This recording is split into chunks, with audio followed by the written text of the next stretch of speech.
SVN colony road లో repeated complaints ఏంటి అని అంటే టైమింగ్స్ లేకుండా ఇష్టం వచ్చినట్టు ఇష్టానుసారంగా హెవీ లోడ్స్ టిప్పర్ లారీలు తిరుగుతున్నాయని కంప్లైంట్.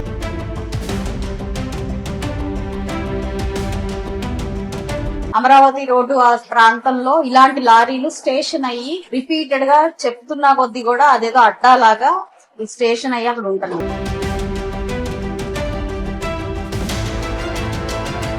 సరే వర్క్ కోసం వస్తున్నాము, మాకు పలానా వర్క్ జరుగుతుంది అని చెప్పి పర్మిషన్ తీసుకొని లోపలికి వస్తున్నారు. కానీ నిన్న నేను తీసి పట్టుకున్న దానికి 60 టన్నులు ఉంది. ఇది ఫస్ట్ టైం కాదు.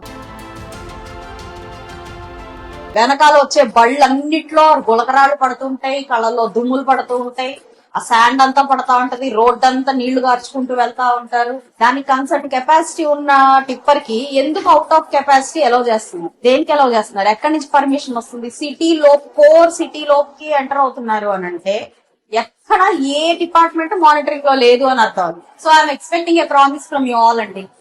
ఈ మీటింగే మీకు నాకు ఇలాంటి ఇష్యూస్ రిపీట్ అవ్వకూడదు అని చెప్పడానికి పిలిచాను. నేను పర్మిషన్ లేని వెహికల్ లోపలికి రావడానికి లేదు, హెవీ లోడ్ తో రావడానికి అంతకంటే లేదు. పర్మిషబుల్ వెయిట్ తోనే లోపల ఉండాలి అంతే. దట్ ఈస్ రూల్ అండి.